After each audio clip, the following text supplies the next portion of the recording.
Okay, so I've decided to do a short series of videos. I'm by no means a professional, and this will be video number one of the series. So you've decided to homeschool. What now? Um, First of all, I want to use a disclaimer here.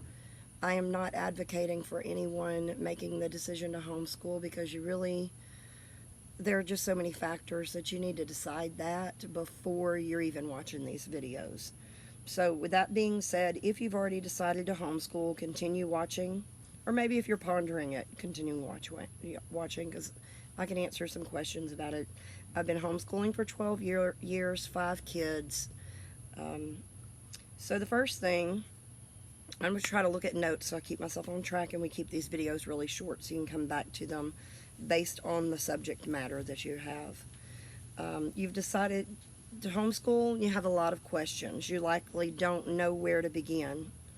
The very first thing I want to say is it's overwhelming a lot of times. And if you're feeling overwhelmed, I want to encourage you to please pause and just take a deep breath because that's probably the biggest mistake all homeschoolers do make is that we just let it overwhelm us and we get absorbed with all the decisions that we have to make.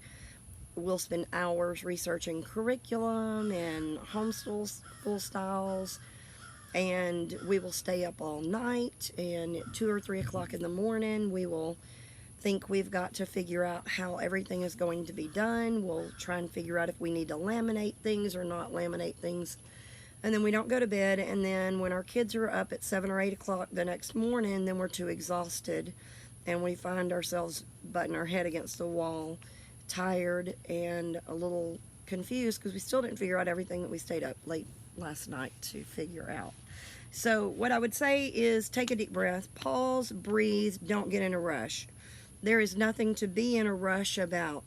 You live in Texas, and the great thing about Texas is we are in a very free state for homeschoolers. In fact, people actually move to Texas so that they can be under the Texas laws for homeschooling because there's so much freedom in it. We'll go into that some more later, but in those freedoms that you have, you get to choose your own schedule, you get to choose your own curriculum, your methods, how things are set up, and your accountability levels. So, those are the first things you want to start to work on. Also, is deciding those things. No one's going to tell you how to schedule your year. I know we're all used to everyone telling us exactly what we have to do. And so it's a little weird too when we find out no one's going to tell me that I have to go to school Monday through Friday, 8 to 3:15, and I have Saturdays and Sundays off, and these are my holidays, and this is my summer all lined out by district. Um, that's wonderful freedom. You have to be careful with that freedom because it can also, uh, you can get a little lost in the accountability. But you find your groove, you figure things out, you find what works for you, you set a schedule, or you fly by the seat of your pants and you find that that works for you too. But anyway, scheduling your year doesn't need to look like public school. In fact, most cases, it should be very different. You probably have 2 to 3 kids. Those 2 to 3 kids, or let me go back and say 1 to 3 kids, because I'm going to use national averages on how many children most people have. Large families even usually don't have over 6 kids, and then larger families than that, they just come up with their own schedule, and that just works out. Um, but my point being, the norm is 1 to 3 children. And with 1 to 3 children, you don't really need a classroom that's set up to teach every subject to that child classroom style. That is really not what's going to work for most people. So if you try to copy what the school district is doing, then you're going to probably find that that's not working too well since you're not teaching to a classroom of 20 to 30 students. And children kind of learn on their own when they're guided individually. When you're able to say, hey, Mom, I don't know, I don't understand 2 plus 5 and how 2 cookies plus 5 cookies equals 7 cookies, and you can just, you can put the cookies in front of their face, seriously, or little counters or whatever, and you can show them really quickly. That's how that works. Now, I'm using a simple example because I don't want to get into, calculus on this video, but so you're also teaching different grade levels, likely, because most people are going to have 2 children. And so your 5th grader may not need to know the same thing that your 12th grader needs.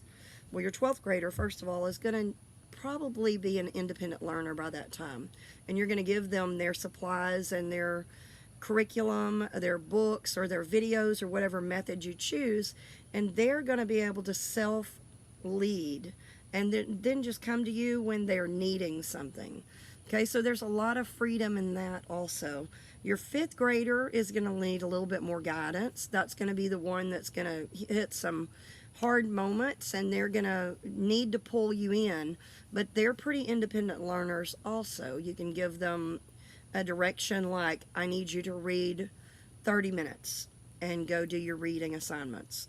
And then they can look up their reading assignments or start with the book they're working on, and they can go do that. And then your kindergartner, of course, is going to be the one, or your pre-K or your 1st grader is going to be the one that you're having to spend the bulk of your time with, because they need a lot of guidance with a lot of subjects. But even so, you can set them on a task and get them going. And in those moments that they get going, then you can go work with those other students on the things that they need. You don't have to have the same start date that public schools have, nor the same end date, nor the same holidays. A lot of people struggle with this. Sometimes that works amazing to do that. My husband works in public school, therefore it works well for us to do that. I was so excited at one point because I thought, oh, we can make our own schedule. But the reality is, when he's off, he needs to be off, and so he does not need our homeschooling being what consumes his off of public schooling time. So we try to get all our schooling done for the most part while he's gone to school, and then our days are free, our summers are free, our vacation times are free, and we choose to do what we want to do with those. So if you don't have that situation where your husband is a public schooler, because most of you aren't going to have that situation, then maybe look at your individual household schedule. What's going on in your home? Are mom and dad working? Is there a space between the two? Whatever works for you, use that to set your timeline. If that means you school through part of the summer because mom and dad are working, maybe you work a lot in the fall because your job requires that, or you work a lot more in the spring. So you may totally schedule your year differently.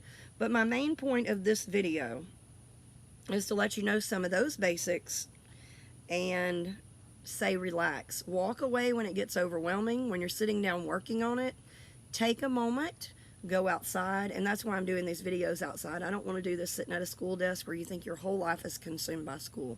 It will be in many ways. And then there are the freedoms to get outside and take a breath of fresh air, do a hobby, work on a project together, and let that be what school is for the day. If you're getting overwhelmed, you're going to need to walk away. Okay? Anyway, thanks for listening. I hope this helped, and I will go on to video number 2.